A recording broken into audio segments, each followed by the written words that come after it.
Welcome back to Veterans Forum, a program by veterans, about veterans, for veterans and their families. I'm your co-host, Bob West, with Ray Chattery and Jerry Devlin. Our goal is to provide you and your family with important information about programs, legislation, benefits, and support available to you by interviewing leaders in our community. We're very fortunate tonight to have the Executive Director of MCVET, Jeffrey Kendricks, and he's going to fill us in on the latest happenings up there in Baltimore. Welcome, Mr. Kendricks. Thank you. Thank you for having me back again. Yeah. Well, what we're trying to, MCVET is such an unusual place because there's a lot of states that simply don't have a MCVET type of facility. Why don't you tell our viewers who haven't heard what is MCVET and what is it you do? Sure. Maybe just capture it pretty quickly, but MCVET is a small nonprofit that's been in existence now for almost 23 years.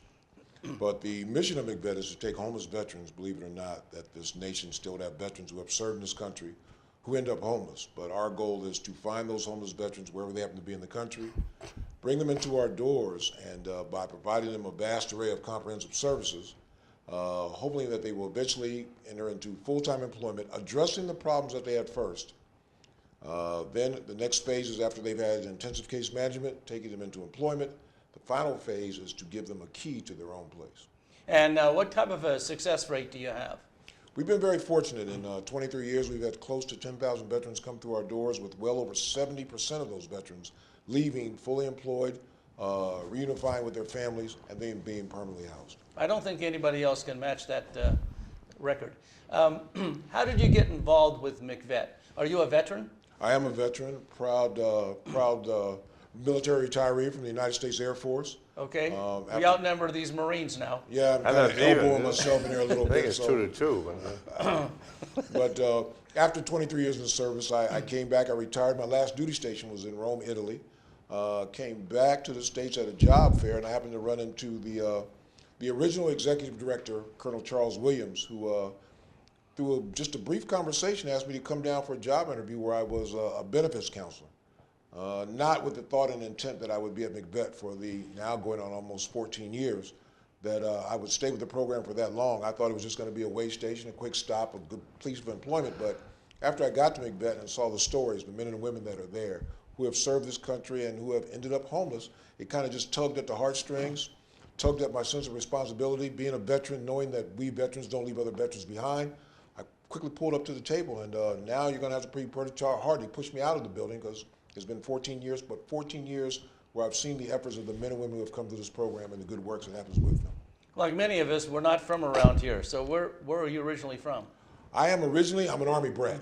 So what place can I actually claim? But I was born in York, Pennsylvania, and my dad did 20 plus years in the Army. We traveled all over the country, retired eventually here in Maryland. And MCVET, by the way, is located in Baltimore. So I am now a faithful resident of the state of Maryland, and proud to be a Marylander, graduated from the University of Maryland, and here I am today. Now, how does an individual enter the program? Do they just walk in off the street, or is there an interview process, or how does that work? It's almost a microcosm of everything that you've said. A man or woman will come into our doors, let us know that they're a veteran. A lot of veterans, of course, don't have their DD-214. We will do the background research to find out who they are. But by simply answering two questions, are you homeless and are you a veteran? Answering affirmative to those two questions begins the whole process. But we can do the research to find out if that veteran is served. By the way, we also do service for our National Guard and reservists that come into the program. We've seen a large number of women start to come into the program. But very simply, are you homeless and are you a veteran? Once we affirm those things, we then begin the process of you starting to get reclaimed, and the reclamation project begins for that actual veteran. Actually, you know, we're all very, very, very familiar with MCVET, but a great many people in our viewing audience probably aren't. Tell me what the acronym means. It sounds like something from McDonald's. Sounds like something from McDonald's, sure. MCVET stands for the Maryland Center for Veterans Education and Training. At one time, believe it or not, we were called Maryland Homeless Veterans, and the thought was that that moniker of associating veterans with being homeless might be a disclaimer to the general public themselves. So what we did was became the Maryland Center for Veterans Education and Training, which is a whole lot of words, but it does capture exactly what that does. Because we do have funding from the Department of Labor that allows us to take veterans and send them back to school and work. Now, one question I had, at one time, when a client would come in, he had to be drug-free and no smoking or alcohol-free and such like that. Does that still apply? It does still apply. We are called a service-intensive program, which means that veterans, once they come into our program, must abstain from the use of drugs and alcohol for the time that they're in there. But it's not as simple as just saying stop. We do a 12-step recovery model, thinking that we found that the majority of veterans coming into our program have had a problem with either narcotics or alcohol, which led to their homelessness. So we felt that through the training and intensive programs that we run, by the way, we have an NA and AA meetings hosted at our building every night. So we still veterans true to that cause, just as when we were men in the military could not become addicted to drugs or alcohol. We hold that same principle today at MCVET, finding that once we've corrected that problem, that veteran is more likely to stay employed.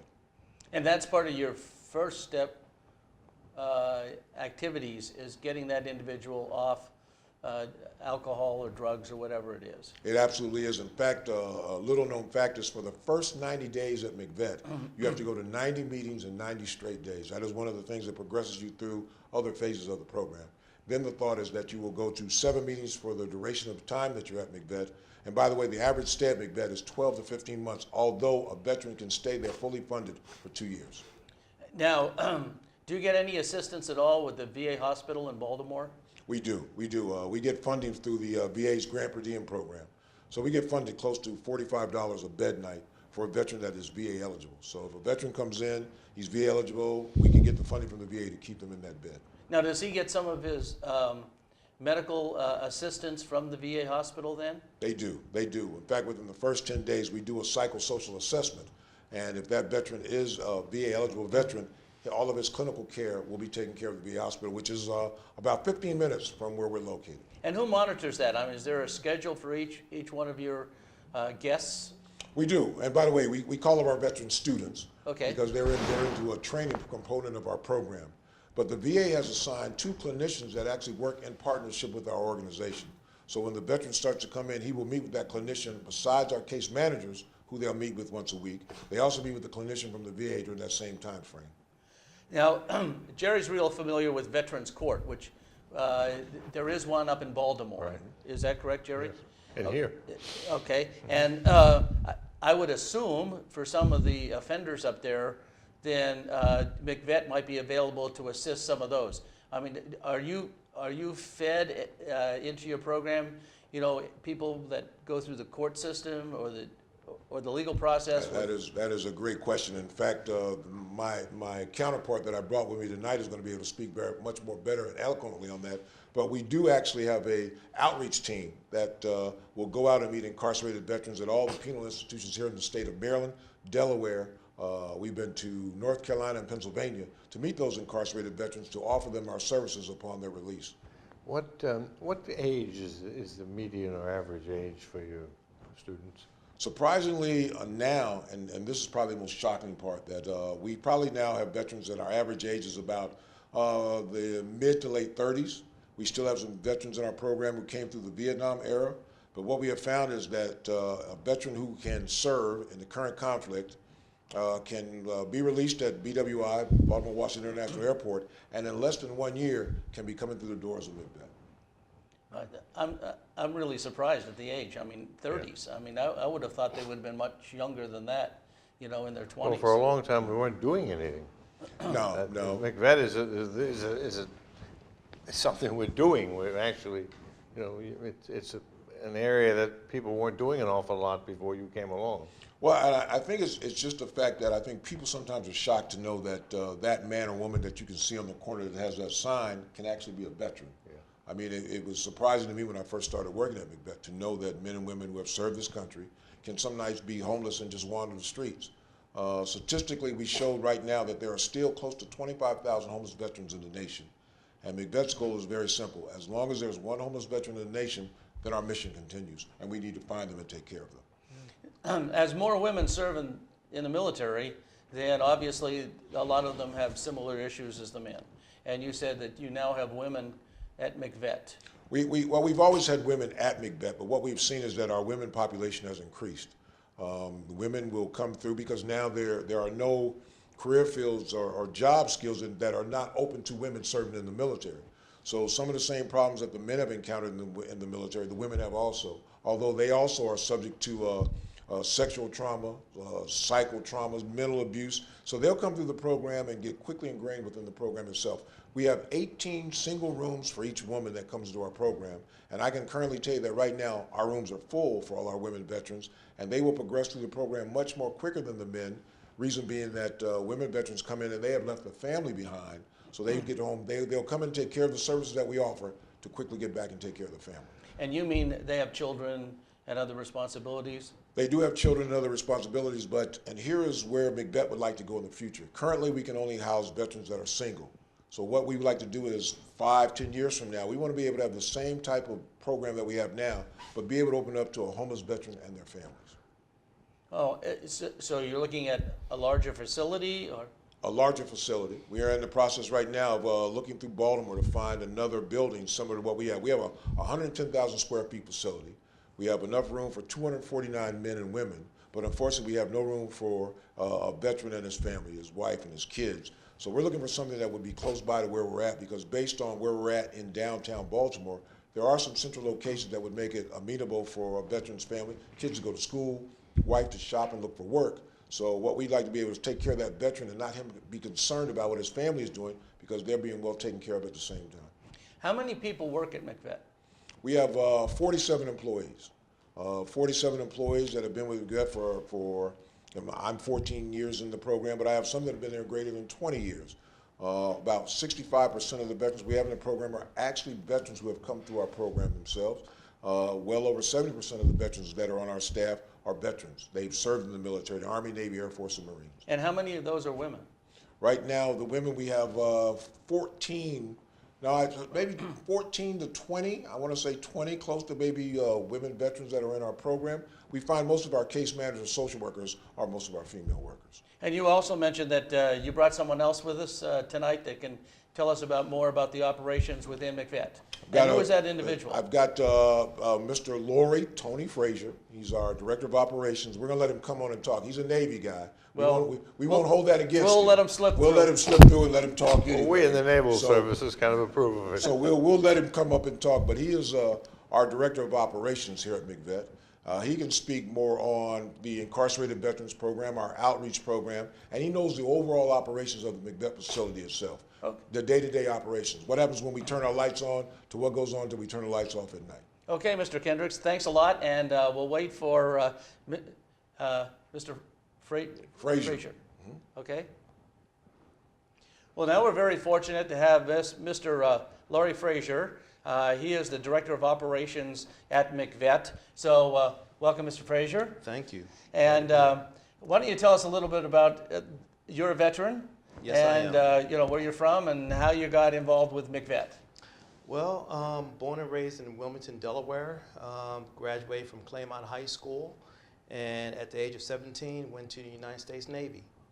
And from there, had a glorious career. I did 26 years, enjoyed every bit of it, did a lot of it overseas. I completed numerous deployments. Forgot how many. My wife, she can actually tell you how many I actually did. But been married for well over 30 years. Retired in 2007. And when I retired, I went over to work for the Department of Labor in Newark, Delaware. And I was a DBOP, which is a Disabled Veterans Representative. And also I was a leaver, working with employment specialists for veterans once they get discharged from the military. Worked for the Department of Labor for about 6 years, and then I went to MCVET. A friend of mine that used to work for the Department of Labor on the Maryland side of the house, he asked me, hey, won't you go down to MCVET? And they had a hiring opening over at as a benefits counselor. And basically, as soon as I walked through the door, I was sold. You know, and one of the things that my wife always get on me, she said, you're retired, and I live in Elkton now, Elkton, Maryland, at the Maryland-Delaware state line. And she said, why are you driving all the way down to Baltimore every day? And I said, the main thing I want to do is give back, you know, and working at MCVET has definitely been a great opportunity for me to help out veterans that really need my help. Well, that's good. Now, you're the Director of Operations. Tell me what your job is and your responsibility. Well, my responsibility is basically responsible for all the daily operations of MCVET. So you're like an executive officer. Close to it. Close to it. I have a great staff. I have security, supply, maintenance, and the kitchen areas. And that's everything day by day what's going on with MCVET. Okay, Mr. Kendrick said that you're involved with the vets that go through the court system or judicial system, and how does that work, and what is your involvement there? Well, I was hired with MCVET back in 2014, and basically we was looking around asking questions, what can we do to improve our numbers? And when I was in the Navy, I was a Navy recruiter, and I said the best way to actually know an organization is do outreach, okay? And I said a great opportunity is actually going out to the different detention centers, the prisons, because once a lot of the veterans get discharged, you know, just like anywhere else, a lot of them are totally lost about what's out there, what's needed out there. So basically I spoke to Mr. Kendricks and I said, this would be a great opportunity if I stop by each one of the detention centers in the state and basically talk to the veterans that's incarcerated or detained in the detention centers and talk to about our opportunity with MCVET. And how long have you been doing this? Exactly 3 years, a little bit over 3 years. 3 years and about 15 days. And most of these veterans, I imagine it's sort of minor type of crimes that we're talking about. They're only in for a short period of time. Well, it's both. We have had some veterans that's been discharged, that have been incarcerated for 15 years, 20 years. And just recently we just had a veteran that came out and had 38 years incarcerated. Now, are the incarcerations typically due to the fact that they either have a drug or an alcohol issue, or is it something else? Well, the majority is alcohol and drugs, but I believe also it's on a case-by-case basis. Mm-hmm. You know. So is it, and I assume it's mostly males, do you get any females? Yes, we do. Like Mr. Kendrick said earlier, we are increasing our numbers with females. Well, that's kind of, I mean, I would have thought too many of them, but I guess there's a few. And how about outreach within the community itself? I imagine at the local police department or something Yes. that would, you know, pick up some homeless guys or gals or whatever. And Well, the big thing I like about MCVET, they don't close their doors. The doors are open 24/7, and I think that's the key. We have veterans that actually come in on the weekends where a lot of organizations are closed, but we're open. So by us being open 24/7 is the key. If a veteran's out there and they need somewhere to stay, come to MCVET. The opportunity is there. Now, a question I have is, you get very much help from Secretary Owen's office, the Maryland Veterans Administration? Yes, we do. We have really, really good rapport with the VA, with the different police stations that we have in the area, social services with the different DLLRs, with the different DBOPs and the levers that work for the DLLRs. We have a lot of assistance with them. would you get any folks identified that might just go through like the VA hospital or something like that, with those folks saying, hey, this might be a good candidate for your program? Yes. Well, what happens is that the VA is actually, they give us a call all the time. They're definitely on board in what we're trying to do with our veterans. And they just, the only thing they would have to do is just give us a call and say, hey, we have a veteran that's will be discharged from the VA and they need a place to stay. And that's when we just, thank God we have transportation that can go out and do outreach and bring those veterans to MCVET. So you always have at least a few beds, you know, Yes. available All the time. for those kind of, I guess it's almost like an emergency situation. Yes, we do. We always have room with our emergency shelter. There's availability, and then it's just it's the way of actually going out and letting that veteran know that that veteran's not by himself. Veterans helping veterans, and I think that's the key. Because a lot of times when you see a lot of veterans that's out there that's homeless, I think in our minds they think that they're out there by themselves. But as soon as they walk into MCVET and see the other branches, seeing other veterans that are in the same situation they're in, basically it's like it's a good feel for them, a very good feel. Now, the other day when Mr. Kendrick came to the Joint Veterans Committee, he was mentioning that the veterans on the street corner with the signs, "I need help." Now, do you have a van that goes around, it kind of like looks for these veterans? Yes, we do have an outreach team, Mr. Paul Koneski, and basically if you see a veteran that's out there, please, you don't have to contact that veteran, contact us, okay? That's the best way for that veteran to actually come in, because Mr. Paul Koneski is trained to talk to that veteran, to see where his head's at, and ask him if he wants to come to our program. So the opportunity is there. A lot of the veterans, like you said, are homeless. They're by themselves and so forth.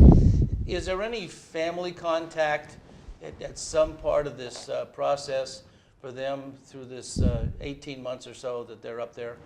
Yes. We have case managers. We have benefits counselors. That basically, a lot of the veterans, once they come to our program, they say, "Hey, may I use your phone? Let me contact my wife. Let me contact my loved ones, just to let them know where I'm at." Mm-hmm. And that's no problem for the communication that we have. And so the family, once they know that they're there, I guess they can visit from time to time. Yes. After they get somewhere through the processes. Yes, sir. Okay. How about maybe some other places like, I would call them missions, that are typically have what we would simply look at as like soup kitchens and things like that, where people would show up that would be typically homeless and go through that process. Some of them do have the availability of some shelter and so forth. But I was just kind of wondering if any of those folks that run those facilities would give you a call and say, we have a person in here who's actually a veteran. And I wish they would. At the same time, I know we have a job to do. They have a job to do also. We don't want to take away from what they're trying to actually do themselves. But at the same time, a lot of places like that, they actually feed the person and then they just let them out on the street. And they come back and feed them again, But at MCVET, at least when they come into MCVET, they have different type of classes to go through that help them make that adjustment back into society. now, I'm also aware that there are nonprofit organizations around the city that try and do assistance to the homeless, like missions and soup kitchens and so forth. Do they ever contact you about the possibility they might have a veteran here that might need your assistance? Well, it varies. Sometimes we do have assistance from the different soup kitchens like you just mentioned, but at the same time, a lot of the veterans that's in the city know where MCVET is located at. And by them knowing where we're located at, it makes it easier for them to come to MCVET if they really want to. A lot of the veterans that's out there, we have a very, very strenuous structure. The Mercy Shelter is made up just like you was in boot camp, for example.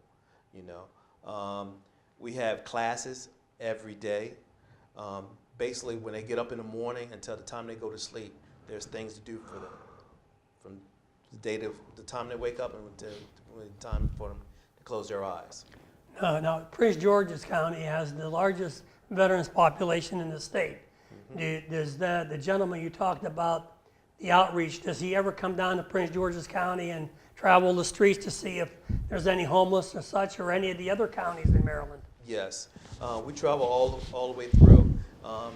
At this time, we have really, really good rapport with the Prince George's Detention Center, Cecil County, Hartford County, Montgomery County. So the different counties are definitely on board in helping our homeless veterans. And how many calls do you think you get, either by week or by month? Well, we haven't really started tallying up the numbers yet, but at the same time, for example, Cecil County has been a blessing. Cecil County, as soon as they have 4 to 5 veterans that are ready to be discharged, they give us a call. Myself and Paul Koneski will go up to Cecil County, sit down with these veterans, and talk to them about our program. So right now, just about all the different detention centers are definitely on board now. Now, is there any difference like between holidays? You know, I mean, after New Year's or Christmas or something, I mean, do you see an influx? Not really. Homelessness don't really have a holiday type environment. Okay. You know, when you're homeless, you're homeless. Mm-hmm. So we might have, some might come in after the holidays, but it's all year round. It varies. Is it winter that might bring a few more in than? Well, when you make that, you change in the weather, that definitely make them wake up and smell the coffee then. You know, the coffee's there, come to MCVET. Do you have any kind of a program where somebody could just come in, have a cup of coffee, and leave? Yes, we do have our day entry. Well, basically, when a veteran that don't want to be in our program can come into MCVET, they can have a change of clothing, they can take a shower, they can watch some TV, and you know the door is open for them. Some of the veterans might change their mind, some of them don't. You know, but at the same time, they still can come into MCVET and come in off the weather and so forth. So it's like a day room. Yes, sir. Day room. Well, just like basic training. So if you wanted to go back through basic training again, you know, there's a place to go. Well, it's kind of hard to believe, but we want to thank you once again for watching Veterans Forum. We want to thank Mr. Jeffrey Kendricks and Mr. Laurie Frazier from MCVET. They're up in Baltimore. It's a fabulous program. Give them a call if you want some more information. Stop by. I understand they even take donations from time to time. So all that helps. And we want to thank Harold Morton and Stacy Glenick for being our directors and on the camera. But now we ask you to get involved with your local Bowie veterans. Stop by the DAV on Route 197 or the American Legion on Laurel Bowie Road. They're open from noon until late in the evening. It could be you or your family member. Find out about the benefits, support, and other programs that are available to you. But you need to take the initial step. Stop out and find out what's available to you. And once again, thank you for watching Veterans Forum.